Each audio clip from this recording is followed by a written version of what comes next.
जय श्री कृष्णा। आप सभी को गुरु पूर्णिमा की हार्दिक शुभकामनाएं। आज है 10 जुलाई गुरुवार और आज गुरु पूर्णिमा का पर्व आज मनाया जा रहा है और आप सुन रहे हैं श्री सत्यनारायण व्रत की कथा। सत्यनारायण भगवान की कथा करने से सभी प्रकार के कलेशों का नाश होता है और घर में सुख समृद्धि का वास होता है। कई हजार यज्ञ करने के बराबर पुण्य फल की प्राप्ति होती है। तो आइए सत्यनारायण भगवान का ध्यान करते हुए गणेश महाराज सभी देवी देवताओं को प्रणाम करके श्री लक्ष्मी नारायण जी को प्रणाम करके आइए श्री सत्यनारायण भगवान की कथा पहला अध्याय।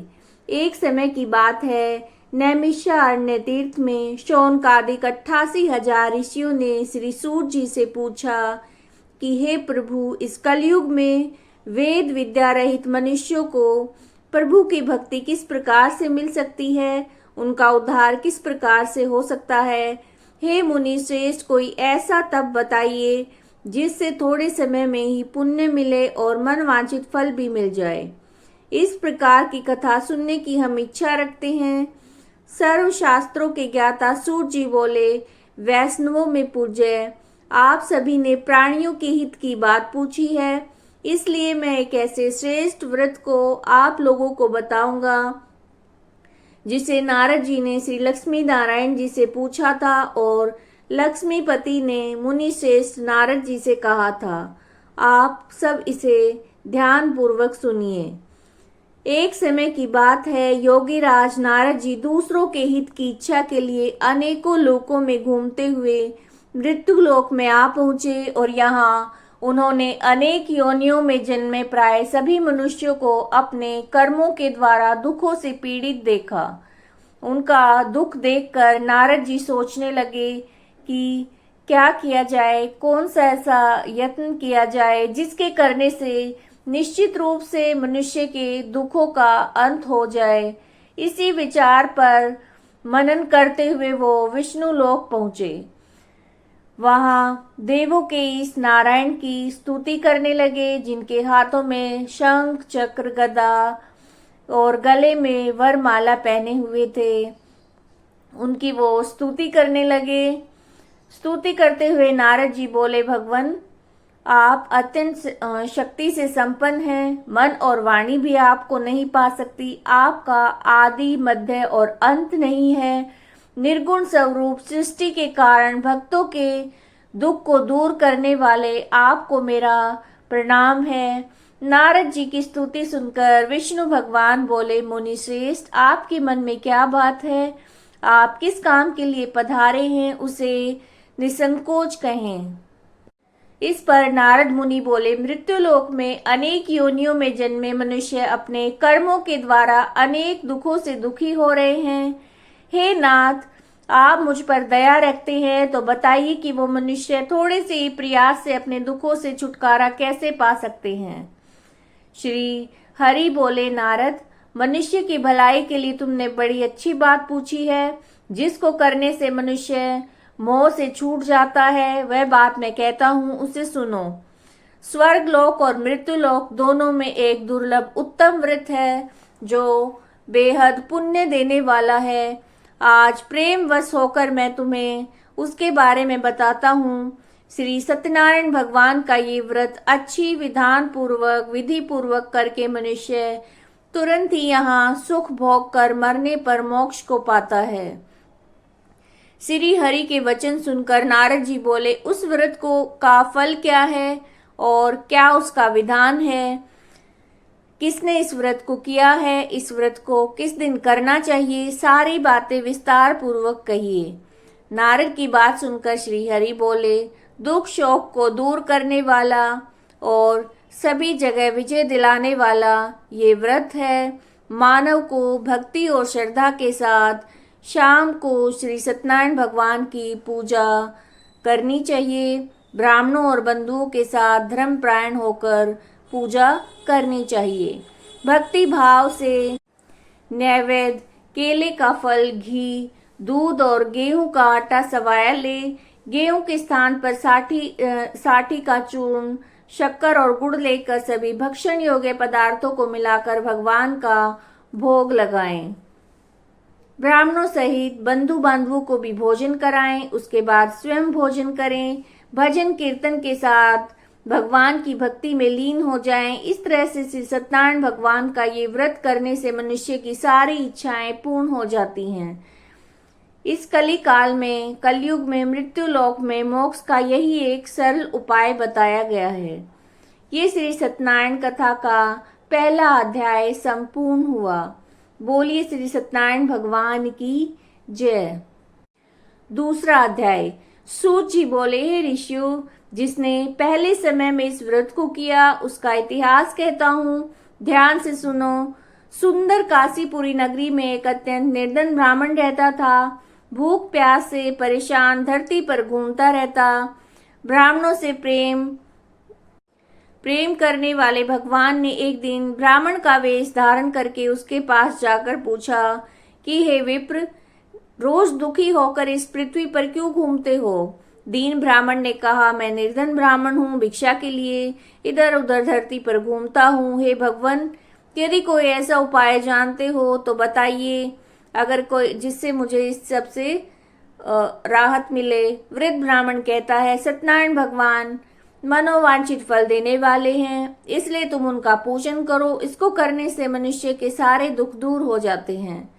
वृद्ध ब्राह्मण बनकर आए सत्यनारायण भगवान उस निर्धन ब्राह्मण को व्रत का सारा विधान बताकर अंतर्ध्यान हो गए।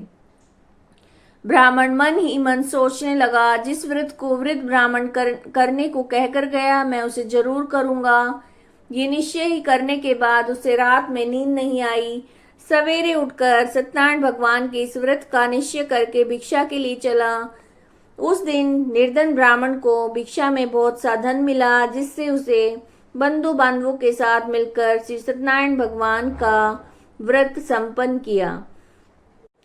भगवान का व्रत संपन्न करने के बाद निर्धन ब्राह्मण के सारे दुख दूर हो गए और वो अनेक प्रकार की संपत्तियों से युक्त हो गया। उसी समय से यह ब्राह्मण हर महीने व्रत करने लगा। इस प्रकार सत्यनारायण भगवान के व्रत को जो भी मनुष्य करेगा उसके सारे पाप दूर हो जाएंगे और मोक्ष को पाएगा। जो मनुष्य इस व्रत को करेगा उसके सारे दुखों से उसे मुक्ति मिल जाएगी।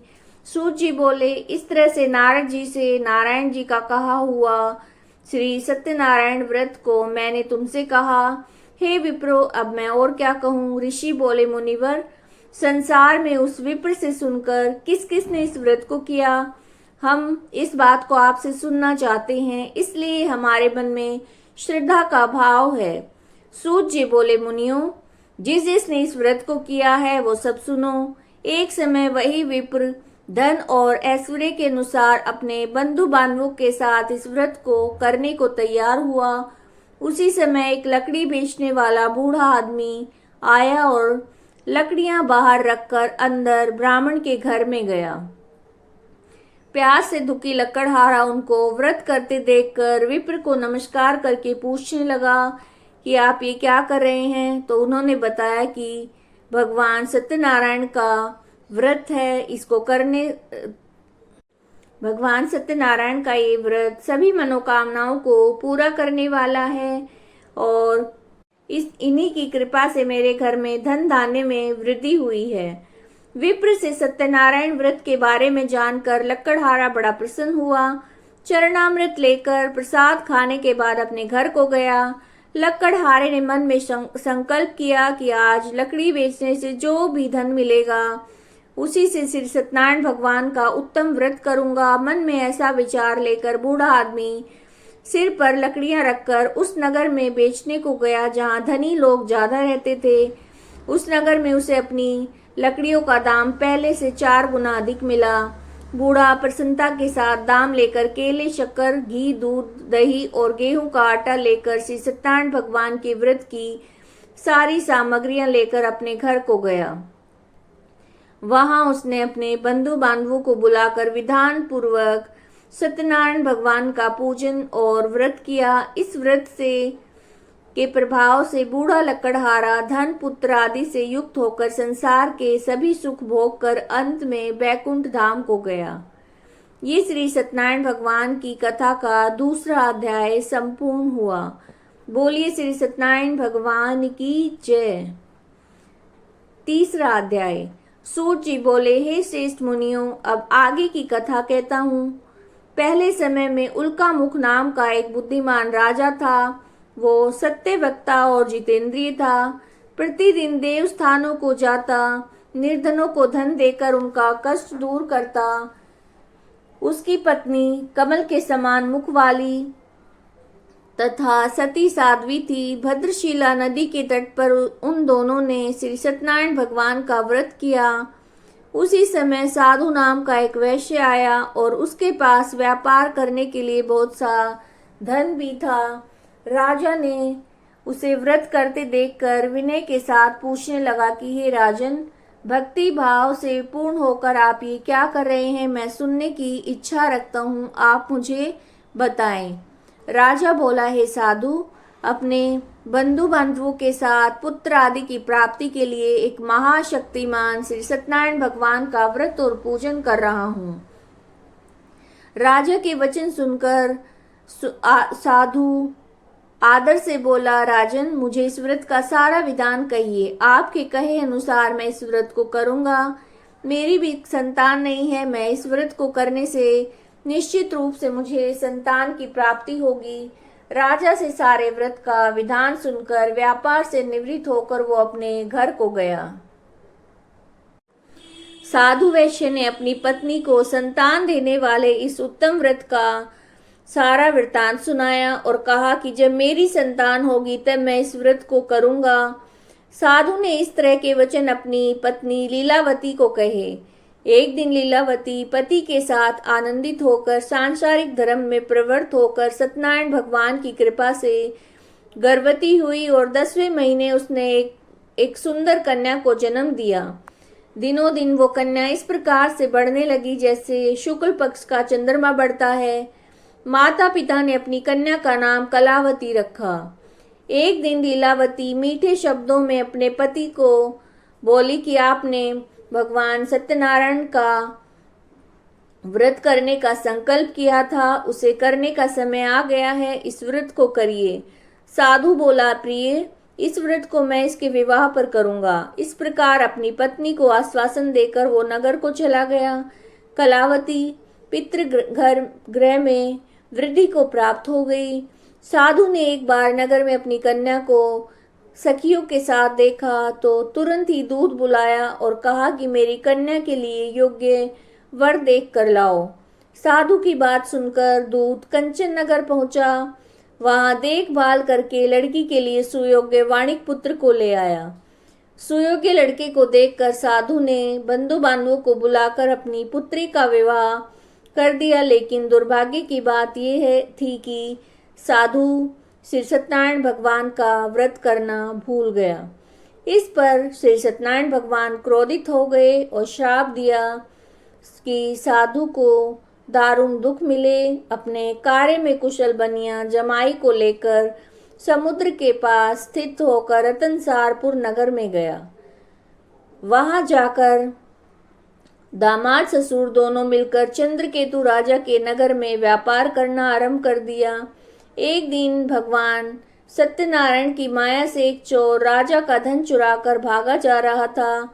उसने राजा के सिपाहियों को अपना पीछा करते देखा तो जो चुराया हुआ धन था उसको जहां साधु और उसका जमाई ठहरे थे वहीं पर रख दिया।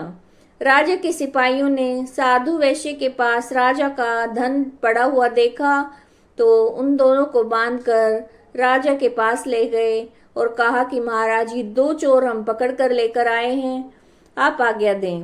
राजा की आज्ञा से दोनों को कठिन कारावास में डाल दिया और उनका सारा धन उनसे छीन लिया गया। श्री सत्यनारायण भगवान के श्राप से साधु की पत्नी भी घर में बहुत दुखी हुई। घर में जो भी धन रखा था उसे चोर चुरा कर ले गए। शारीरिक और मानसिक पीड़ा और भूख प्यास से दुखी होकर अन्न की चिंता में कलावती एक ब्राह्मण के घर गई। वहां उसने श्री सत्यनारायण भगवान का व्रत होते देखा, कथा सुनी और प्रसाद ग्रहण करके रात में घर वापस आई। माता ने कलावती से कहा, पुत्री अब तक कहाँ थी, तुम्हारे मन में क्या चल रहा है? कलावती ने माँ से कहा, माता मैंने ब्राह्मण के घर में श्री सत्यनारायण भगवान का व्रत होते देखा है। कन्या के वचन सुनकर लीलावती भगवान के पूजन की तैयारी करने लगी। लीलावती ने परिवार और बंधुओं सहित सत्यनारायण भगवान का पूजन किया और उनसे वर मांगा कि मेरे पति और जमाई शीघ्र ही घर आ जाएं। साथ ही प्रार्थना की कि हम सबका अपराध क्षमा करें। श्री सत्यनारायण भगवान इस व्रत से संतुष्ट हो गए और राजा चंद्रकेतु को स्वप्न में दर्शन देकर कहा कि राजन, तुम उन दोनों वैश्यों को छोड़ दो और जो धन लिया है उसे वापस कर दो। अगर ऐसा नहीं किया तो तुम्हारा धन, राज्य और संतान सभी को नष्ट कर दूंगा। राजा को ये सब कहकर वो अंतर्ध्यान हो गए। प्रातःकाल सभा में राजा ने अपना स्वप्न सुनाया, फिर बोले कि वाणिक पुत्रों को कैद से मुक्त कर दो और सभा में लेकर आओ। दोनों ने आते ही राजा को प्रणाम किया। राजा ने मीठी वाणी में कहा, महानुभाव, भाग्यवश ऐसा कठिन दुख तुम्हें प्राप्त हुआ है, लेकिन अब कोई भय नहीं है। ऐसा कहकर राजा ने दोनों को नए नए वस्त्र आभूषण दिए और जितना धन लिया था उससे दुगना धन लेकर दोनों को छोड़ दिया। दोनों वैश्य अपने घर को चल दिए। ये श्री सत्यनारायण भगवान की कथा का तीसरा अध्याय संपूर्ण हुआ। बोलिए श्री सत्यनारायण भगवान की जय। चौथा अध्याय। सूत जी बोले, वैश्य ने मंगलाचार करके अपनी यात्रा आरंभ की और अपने नगर की ओर चल दिए। थोड़ी दूर जाने पर उन्हें दंडी वेशधारी सत्यनारायण भगवान ने उनसे पूछा कि हे साधु, तुम्हारी नाव में क्या भरा है? अभिमानी वणिक हंसता हुआ बोला कि दंडी क्यों पूछ रहे हो? क्या धन लेने की इच्छा है? मेरी नाव में तो बेल और पत्र भरे हैं। वैश्य के ऐसे कठोर वचन सुनकर भगवान बोले कि तुम्हारा वचन सत्य हो। दंडी के ऐसे वचन सुनकर वो वहां से दूर चले गए। दंडी इस प्रकार से उन्हें वचन कहकर वहां से दूर चले गए। कुछ दूर जाकर समुद्र के किनारे बैठ गए। दंडी के जाने के बाद साधु वैश्य ने नित्य क्रिया के पश्चात नाव को ऊंचा उठा देखा। उन्हें बड़ी हैरानी हुई और नाव में बेल पत्ते आदि देखकर वो मूर्छित होकर जमीन पर गिर पड़े। मूर्छा खुलने पर अत्यंत दुख में डूब गए। तब उनके दामाद ने कहा, आप शोक न करें, ये दंडी का श्राप है। हमें उनकी शरण में जाना चाहिए, तभी हमारी मनोकामना पूर्ण होगी। दामाद की बात सुनकर वो दंडी के पास पहुंचा और अत्यंत भक्ति भाव से नमस्कार करके बोला, मैंने आपसे जो असत्य वचन कहे उनके लिए मुझे क्षमा करें। ऐसा कहकर महान शोकातुर होकर रोने लगा। तब दंडी भगवान बोले, हे वाणिक पुत्र, मेरी आज्ञा से तुम्हें बार बार दुख प्राप्त हुआ है। तू मेरी पूजा से विमुख हुआ है। साधु बोला, हे भगवान, आपकी माया से ब्रह्मा आदि देवता भी आपके रूप को नहीं जानते, तब मैं अज्ञानी कैसे जान सकता हूँ। आप प्रसन्न होइए, अब मैं सामर्थ्य के अनुसार आपकी पूजा करूंगा। मेरी रक्षा करो और पहले के समान नौका में धन भर दो। साधु वैश्य के भक्ति पूर्वक वचन सुनकर भगवान प्रसन्न हो गए और इच्छा अनुसार वर देकर अंतर्ध्यान हो गए। ससुर जमाई जब नाव में आए तो नाव को धन से भरा हुआ पाया और वहीं अपने साथियों के साथ सत्यनारायण भगवान का पूजन करके नगर को चल दिए। जब नगर के नजदीक पहुंचे तो दूत को घर भेजा। दूत साधु की पत्नी को प्रणाम करके कहता है कि वैश्य अपने दामाद सहित नगर के निकट आ गए हैं। दूत की बात सुनकर साधु की पत्नी लीलावती बड़े हर्ष के साथ सत्यनारायण भगवान का पूजन करके पुत्री कलावती से कहा कि मैं अपने पति के दर्शन को जाती हूँ, तो शीघ्र ही कार्य पूर्ण करके और प्रसाद ग्रहण करके आ जाना। माता के वचन सुनकर कलावती जल्दी में प्रसाद को छोड़कर पति के पास चली गई। प्रसाद की अवज्ञा के कारण श्री सत्यनारायण भगवान रुष्ट हो गए और नाव सहित उसके पति को पानी में डुबो दिया। कलावती अपने पति को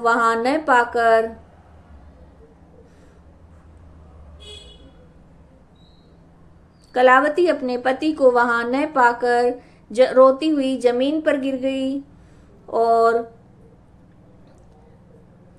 नौका को डूबा हुआ देखकर और कन्या को रोता देखकर साधु दुखी होकर बोला कि प्रभु, मुझसे और मेरे परिवार से जो भूल हुई है उसे आप क्षमा करें। साधु ने दीन वचन सुनकर श्री सत्यनारायण भगवान प्रसन्न हो गए और आकाशवाणी हुई कि साधु, तेरी कन्या मेरे प्रसाद को छोड़कर आई है, इसलिए उसका पति अदृश्य हुआ है। यदि ये घर जाकर प्रसाद खाकर लौटेगी तो इसे इसका पति अवश्य मिलेगा। ऐसी आकाशवाणी सुनकर कलावती घर पहुंचकर प्रसाद खाती है और फिर आकर अपने पति के दर्शन करती है। उसके बाद साधु अपने बंधु बांधवों सहित श्री सत्यनारायण भगवान का विधि पूर्वक पूजन करते हैं। इस प्रकार इस लोक का सुख भोग कर वो अंत में वैकुंठ धाम को जाता है। ये श्री सत्यनारायण भगवान की कथा का चौथा अध्याय संपूर्ण हुआ। बोलिए श्री सत्यनारायण भगवान की जय। पांचवा अध्याय। सूत जी बोले, ऋषियों, मैं और भी एक कथा सुनाता हूँ, उसे ध्यान पूर्वक सुनो। प्रजा पालन में लीन तुंगध्वज नाम का एक राजा था। उसने भी भगवान का प्रसाद त्याग कर बड़ा दुख पाया। एक बार वन में जाकर वन्य पशुओं को मारकर बड़ के पेड़ के नीचे आया और वहां उसने ग्वालों को भक्ति भाव से अपने बंधुओं सहित सत्यनारायण भगवान का पूजन करते देखा। अभिमानवश राजा ने उन्हें देखकर भी पूजा स्थान पर वो नहीं गया और ना ही उसने भगवान को नमस्कार किया। ग्वालों ने राजा को प्रसाद दिया, लेकिन उसने वो प्रसाद नहीं खाया और प्रसाद को वहीं छोड़कर अपने नगर को चला गया। जब वो नगर पहुंचा तो वहां सब कुछ तहस नहस पाया और शीघ्र ही समझ गया कि सब भगवान ने किया है। दोबारा ग्वालों के पास पहुंचा और विधि पूर्वक पूजा करके प्रसाद खाया और सत्यनारायण भगवान की कृपा से सब कुछ पहले जैसा हो गया। दीर्घ काल तक सुख भोगने के बाद मरणोपरांत उसे स्वर्ग लोक की प्राप्ति हुई। जो मनुष्य इस परम दुर्लभ व्रत को करेगा, श्री सत्यनारायण भगवान की कृपा से उसे धन धान्य की प्राप्ति होगी। निर्धन धनी हो जाता है और भय मुक्त होकर जीवन यापन करता है। संतानहीन को संतान प्राप्ति होती है। सभी प्रकार के मनोरथ पूर्ण हो जाते हैं और अंत में व्यक्ति वैकुंठ धाम को जाता है। सूत जी बोले, जिन्होंने पहले इस व्रत को किया है, अब उनके दूसरे जन्म की कथा कहता हूँ। वृद्ध शतानन ब्राह्मण ने सुदामा का जन्म पाकर मोक्ष को पाया। लकड़हारे ने अगले जन्म में निषाद बनकर मोक्ष को प्राप्त किया और उल्का मुख नाम का राजा दशरथ होकर बैकुंठ को गए। साधु नाम के वैश्य ने मोर ध्वज बनकर अपने पुत्र को आरे से चीरकर मोक्ष को पाया। महाराज तुंगध्वज ने स्वयं भू होकर भगवान में भक्ति युक्त होकर कर्म करके मोक्ष को पाया। ये श्री सत्यनारायण भगवान की कथा का पांचवा अध्याय संपूर्ण हुआ। ये आप श्री सत्यनारायण भगवान की कथा सुन रहे थे। इस व्रत में भगवान के सत्य स्वरूप की आराधना की जाती है। अगर आपको ये वीडियो अच्छी लगी है तो लाइक कीजिएगा, शेयर कीजिएगा, चैनल को सब्सक्राइब कीजिएगा। जय श्री कृष्ण।